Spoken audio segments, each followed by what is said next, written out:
Hey there, it's Elena, your friendly nuclear physicist, and today we're going to be discussing an explosive topic. We're going to be investigating the energy war between nuclear and renewables.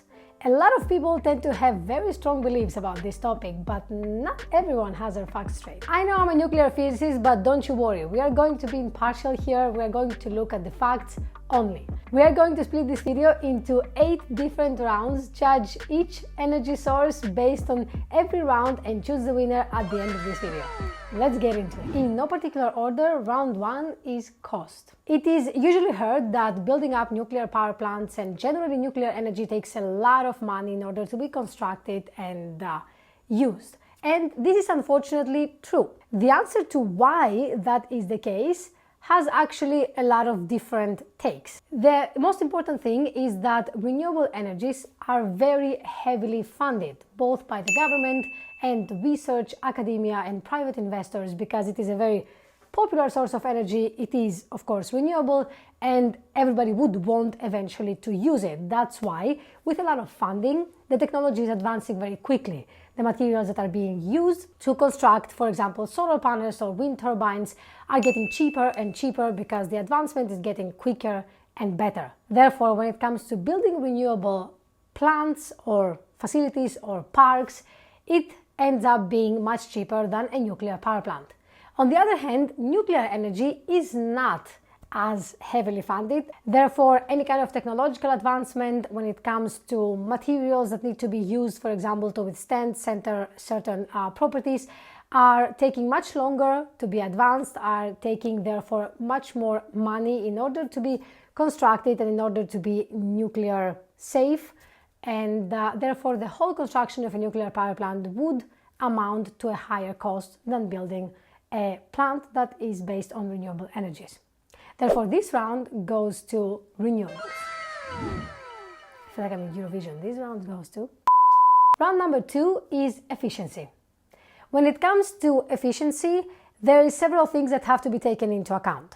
When we talk about renewables, we mainly talk about 3 energy sources, and that is solar power, wind power, and hydropower. When it comes to nuclear, we primarily talk about fission power.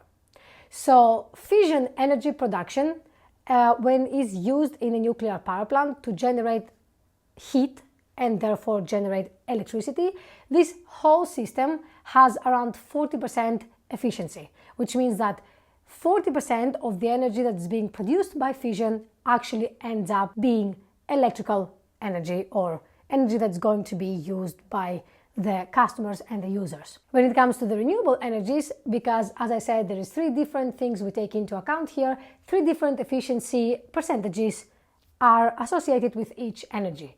Hydropower has the highest energy efficiency. It can reach up to 90% efficiency. When it comes to wind, it's around 30%, and solar has the least amount of efficiency, is around 15 to 20%.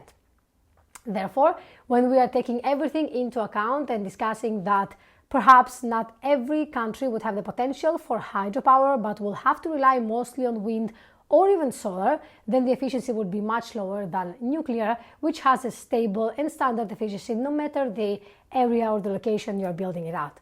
Therefore, this round will have to go to nuclear. Moving on to round 3 and emissions. Here, by emissions, I mainly focus on CO2 production while the power plants are being constructed and are being in use. In this case, we know that, of course, renewables, when they are being in use, they have 0 CO2 emission, and that is their biggest advantage and the biggest reason why people want to promote and use them so much. And this is, of course, a very big benefit and advantage of them. When it comes to nuclear energy, when the power plant is being constructed and is being in use, the nuclear energy doesn't actually produce any CO2 either. Therefore, in that case, one could say that they are equal.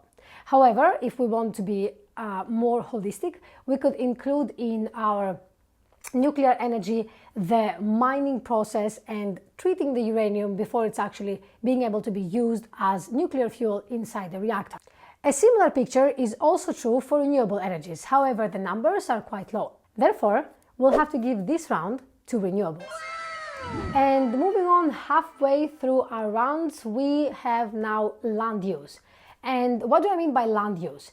I mean how much physical space is actually needed to construct a plant that produces the same amount of electricity or the same amount of energy. So when it comes to land use, nuclear actually uses much less land to produce the same amount of electricity.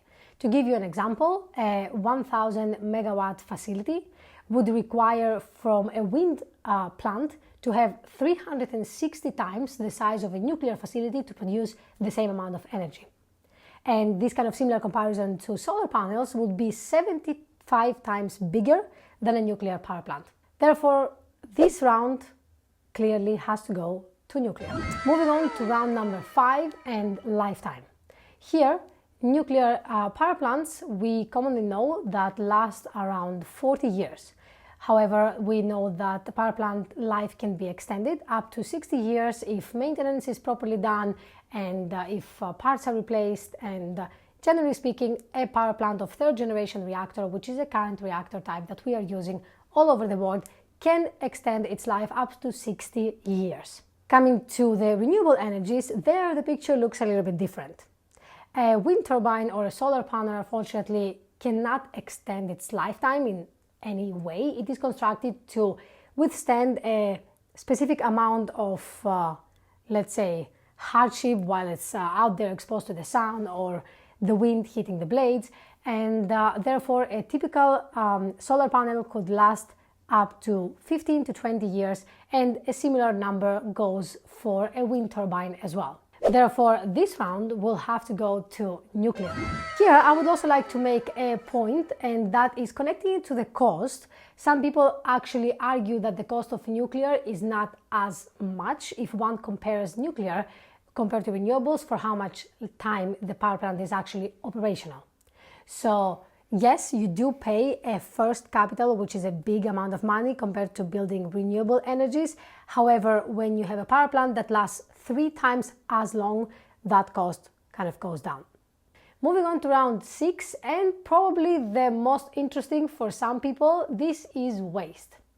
Here we have heard a lot and we know a lot about the nuclear waste. Of course, the waste that comes out of fission reactor power plants is radioactive, has to be contained, and there is certain things and measures that certain countries are taking in order to contain and maintain those spent nuclear fuel pellets and keep them in a safe environment for as long as needed until they are not as highly radioactive anymore. They can be, for example, stored in a permanent disposal facility. When it comes to the waste from the renewable energy sources, there the picture is a little bit more fuzzy. It's not really quite, let's say, well widespread out there.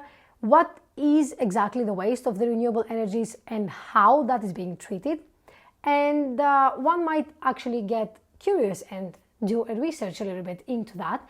And what you might find is actually that renewables have a significant amount of waste that they are disposing. Firstly, because the wind and the solar, the wind turbines and the solar panels, as we said, only last for about 15 to 20 years. Therefore, the material has to be disposed in a way. And when it comes to solar in particular, the solar panels are made with a toxic inside them, a toxic element that is helping with the process of the, let's say, energy transfer from solar to electricity. And this kind of toxic material prevents the solar panels to be recycled, and therefore they cannot be properly reused. In that case, both wind turbines and solar panels end up being buried and basically just thrown away. And that amounts to a great amount of waste when it comes to volume, compared to nuclear waste, which is a tiny fraction of the renewable waste that we have currently out there. Another important point I would like to make out is that even though nuclear waste is radioactive, radioactivity does decline with time. However, the toxicity that comes from, for example, solar panels of the renewable solar parks is never declining. So this type of waste will remain toxic forever. So now you have a more clear picture on the amount of waste and the type of waste that the nuclear energy is producing compared to renewables and vice versa. Even though renewables produce a more voluminous amount of waste, I will have to give this round to renewables for the fact that the waste is not radioactive. And moving on to the 7th round, now we are discussing about reliability. And what I mean with reliability is how much we can actually trust this energy to produce consistent amount of electricity with no gaps in between.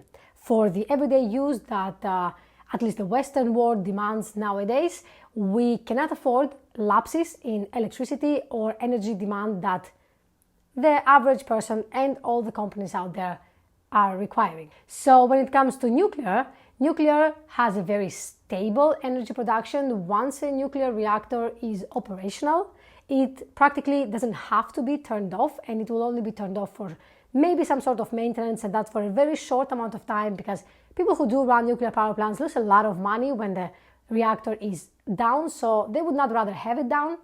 Therefore, we have a stable production of high density energy, meaning that little amount of fuel can actually produce a lot of energy, and this is consistent and it is reliable, and there is nothing that can, let's say, interrupt with it or disturb it.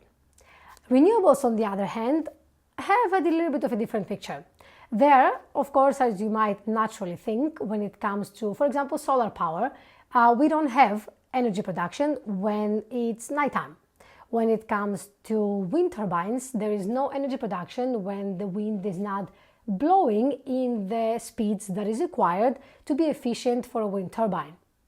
When it comes to hydropower, if the country is, let's say, made to have hydropower and it's available to have hydropower in that country, then this can be a good way to do that and introduce some sort of reliability. Therefore, it is a big problem for renewable energies, and I would say probably the biggest problem of renewable energies is their reliability. One could discuss about saving the energy for later, and that is a whole another topic that I might discuss in a further video, and the technology for the batteries out there is not yet so advanced for us to be able to do that, and therefore this is not an option at the moment. Therefore, the reliability round has to go to nuclear. And coming on to our final round, this is sustainability. And by sustainability, what I mean is how long can we use this energy source for? And naturally, you would think that renewable energies can be used forever. As long as the sun is shining, as long as there is wind or there is sea waves, we can basically use this kind of energy production. And that is why they are called sustainable, because they are never ending. When it comes to nuclear power, we do use and get energy from uranium, which is a natural ore which is available to a certain amount on Earth. Yes, we can have new types of reactors that utilize the biggest amount of uranium-238 that hasn't been used yet and can actually extend the uranium capabilities and amount that we have to last for up to hundreds of thousands of years of electricity demand for the world we live in. Even so, I have to be impartial here and give this round to renewables because their lifetime is basically endless. Ladies and gentlemen, it looks like we hit a tiebreaker. Therefore, as we can see, there is no one winner. They all have their advantages and disadvantages, and some of them are good, some of them are not as good, but at the end of the day, they do amount in pretty much the same score. Some of them won some rounds, some of them didn't win other rounds, but in totality, it came to be a draw. So the reality of both energy sources and how they're used in the world looks kind of like the chart we actually concluded to in this video. And that is to say that some countries do prefer renewable energies over nuclear and vice versa, and that is mostly based on the country's capability to have renewable in the first place. Not every country or every geographical location is suitable for renewable energies simply because the country might not be favored by sun, or it might not be a very windy location, or it might not have sea or any kind of lake or river nearby for hydropower to be installed. Whereas nuclear, on the other hand, can be installed anywhere in the world. There, though, politics has a lot to play. Therefore, some countries don't choose that option either. That's why it is important to have a mix, a combination of many different kinds of energy sources that every country can choose from and adapt to its own needs and its own capabilities to produce energy, and that way reducing the CO2 emission and basically transitioning to a fossil fuel-free energy production.